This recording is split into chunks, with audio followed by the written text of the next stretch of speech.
I want to try to draw out the value of community, because I think a lot of incubators and accelerators and, our coworkers or whatever people in this space, they think that like that lecturing authority view is important. They think like, I'm going to tell you how to be successful, or we're going to teach you something. I think there's a place for that, but I kind of feel like, from my experience, and I think you're going to agree with me, this is why I want you on, is that this community, this weird sort of community that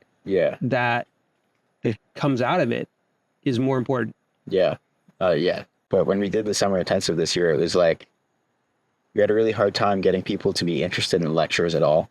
They either felt like, it was like, I could find this information on the internet somehow. B, this is too advanced for me. I'm an early stage startup. I don't really know what they're talking about. Or C, they were just not very timely. But when we asked for their feedback, the thing that they said they wanted to do was just have time to work with the other people in the program. It was like the only 3 weeks that they would have uninterrupted from pretty much everything else in their lives. So they're like, you just want to sit in a room, maybe have some food with each other, do some development, do all of that stuff, and just have time to do with each other and our co-founders. So what did you do? What were some of the things that you felt were really successful in building that community, or making space for it? I think them living together is a pretty good start. Did they actually live in the dorms together? They did? Yeah. So I don't know. I mean, you can definitely do it through like one at a time events, but when everybody just meets each other and has to live with each other right away, with a bunch of people they've never met. I think it was 11 people, and I think maybe 2 or 3 of them went home a few nights, but most people were there every night. A few people were coming from out of town. Wow. So like someone was from Ohio. Wow. So he had to be there. He had no choice. And how do you know that was effective? So it's one thing to say like, yeah, they showed up. Like, did you have any measures of success or anything? Or like how do you know putting them in a room together, making them live together and eat together and work out their issues was valuable? I think the main indication that it was successful was that everybody was, and it was a little bit kind of good and bad, but everybody was questioning their business. In the past, we've had a lot of people that are like, no, I'm going to do this and it's going to be done this way. And I want to solve this problem with this solution. But everybody this year was actually really more unconvinced and kind of curious about what they were doing was right. Wow. And a lot of them pretty quickly discovered that, no, it was very wrong. It was very wrong. But I think it's way better that they find that out at that stage. Yeah. When they have, they don't have a rent to pay or anything. So do you think, okay, so I'm going to bring it back to community because I want to actually just dig really deep here. Do you think that there was a sense of honesty or vulnerability in not being prepared because they were around a bunch of people who were also not prepared? Like a lot of times people come in, I meet with new founders and they're like, yeah, I know it all. Yeah. And I'm like, well, I can't tell you anything if you know it all. And so it's really hard to kind of get to that place where they're willing to say, maybe I don't know everything, let's talk and see what, we can figure out. But you're saying that maybe by putting them all together in one room at the same, stage, maybe they quickly find out that they're not alone. Like nobody knows anything. Yeah. I think, that nobody knows anything, and like finding some comfort in that. Like you don't have to know everything, and you don't have to know at first anything. I also think it really helps that kind of coincidentally, there were like 2 different groups of like genres of startup. There are a lot of people in the real estate, and then a few people in the like career section. So they had kind of shared knowledge. Okay. And like they can cover things and problems that they've had that will come up for other people. Mm-hmm. And I think that part actually took a little bit to cultivate. But once they kind of figured out like, oh, this is someone that's had the same problems as me, I think that really helped because they didn't have to then make that same mistake again. Yeah. Do you feel like putting a bunch of people who don't know anything together in a room to figure stuff out is valuable for them? Or do they need some sort of, don't they need somebody who has actually done it to help them? I just, what's your take on that? Yeah, they definitely do need some guidance. And I think it was a great group of people that were very cool, but they definitely, a lot of founders had maybe a little bit more sense of like what I'm doing, this path I'm choosing to take is right, and more confidence in that than I would think is healthy. Which I think always happens with founders. And you kind of you start being a founder because you're confident in something. So there were lessons that people kind of skipped out on that they definitely needed to hear. And also lessons that they did hear that just did not compute. Yeah. And I think in maybe a longer kind of community session they would have maybe opened up a bit more and been able to tell each other like, hey, you're just not ready for funding. That was something I had to say more times than I wanted to. Yeah. And it sucks to tell somebody that, but it came up just like kind of the same, like I need funding for this to work. Yeah. When that just very factually was not the stage that they were at. Yeah. I get that a lot. I hear that a lot.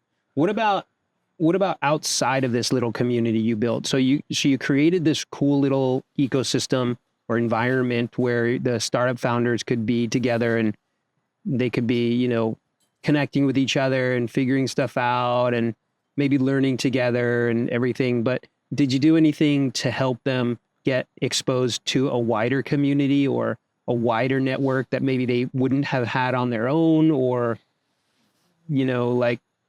is hard for somebody to cultivate on their own? Yeah, I think the kind of from two sources that happened. The first was that we brought in a lot of mentors and people that they would have never met otherwise. And kind of because of their feedback, it shifted from being more of like a lecture style thing to like a one-on-one mentorship. Oh, where like Shri from Falcon X came in, and I talked to her the day before, and I was like, hey, we've actually had a lot of lectures. Like people have really different problems they're going through. Would you be open to just doing like kind of a rapid fire back-to-back one-on-one talks? So we reserved the conference room and kind of shuffled people in and out. And they each got 20 minutes to talk to Shri. And some of them, like her original topic was going to be international entrepreneurship and being a founder as a, if you're on a visa or something like that. Some people talked about that, and then some people that just didn't apply to it all, so they talked about something else. Interesting. And then the other side was I just encouraged them to go to events that we didn't host. I kind of shared some of my stories about like why good things that have happened to me at those. But I didn't take too much convincing. I shared a few I thought were cool, but I didn't force anybody. Yeah. I think most of the time it was like a good 5 or 6 people went out. Well, tell me, actually, you just told me a story earlier when we were talking about going to San Francisco, but tell me what effort did it take for you to put all this together? Like, honestly, I think a lot of times founders are like, dude, I live in the South Bay. I don't want to go to San Francisco, or I don't know anybody, or this, that, or the other. Like what, like, how did you put this day? Like, tell us about the day again. Tell me about kind of sort of what happened and how you pulled it off. But then I want to know how much effort went into planning that and pulling it off. Cause that's, some people were afraid of doing that. Yeah, it actually, when you tell it, like you can tell the story and make it sound very relaxed, but it did take a lot of effort. Okay. So I went to San Francisco and I saw 2 different startup founders that I know. Okay. One of them had just gotten their first office, so I went and checked that out. My friend that was a graphic designer and developer got like a studio, and he's working as like a consultant kind of role. So I went and checked out his studio. It was in a really cool artistic building in the Mission. And then I went to the Z Fellows event. It's they're like a fellowship. I don't know. They pay. It's kind of like the Teal Fellowship. They do like a membership group or something, or what do you mean? I guess, yeah, it's kind of a weird word. It's like they give you an amount of money. I forget what it is. Is it like a cult? Is it a cult? You have to follow somebody or something? A little bit. No way, for real. No, okay. It's not an actual cult, but it is like, it's kind of like Y Combinator. Okay. But instead of investing in companies, they just pick a few people. Okay. To come for 4 to like 8 weeks, I think, and live in San Francisco. Okay. And give them like just enough money that they can try a few things, but it's not like a seed ground. Got it. It's a fellow, or what do they call it? Like a fellowship. You get paid to come and practice your art. Yeah, pretty much. Okay. But to kind of, recruit people, they do events. So that one was the easiest to go to. You just sign up. I heard that there's an event every single night in San Francisco if you wanted to go to. Yeah, you can go on Luma and just scroll. There's endless events. Really? Like there are, I don't know what percentage of them are good, but there are truly endless tech events. Okay, so now let's get into the effort it took for you to do this. Well, first of all, you had to know some people, right? I mean, did you know that they were up there ahead of time, or did you start looking through your network and go, who do I know in San Francisco? I think it kind of came to existence because I got invited to go to the Z Fellows event. Oh. There was somebody I wanted to talk to that I think at the time worked for them and said, like, come to this event. I ended up, honestly, that was the person it was great to see them, but it was the least fun one, I guess. It wasn't a priority. But once I got that, I was like, I don't want to go to San Francisco just drive 2 hours to go to one thing. Yeah. I took the train. So I started thinking about who else I knew there. Yeah. Who else was in startups, who was available. And I just texted them and said, like, hey, I have between 12 and 2, 3, like, can you hang out? Yeah. And I didn't ask them to do anything like prepare anything. I was just like, I'll get coffee or something. Yeah. And I didn't say anything about it being like business related. It wasn't really, it was just hanging out. And because that's our shared interest, and we talked about that stuff. Dude, I'm going to just say this. That's a skill. Your like ability to persevere through, being uncomfortable and come up with an agenda to go up to San Francisco and hang out with people is actually a skill. And it's something that I wish more founders had. Seriously. Yeah. They like to hang out in their freaking room and just code. They don't want to go out into the real world.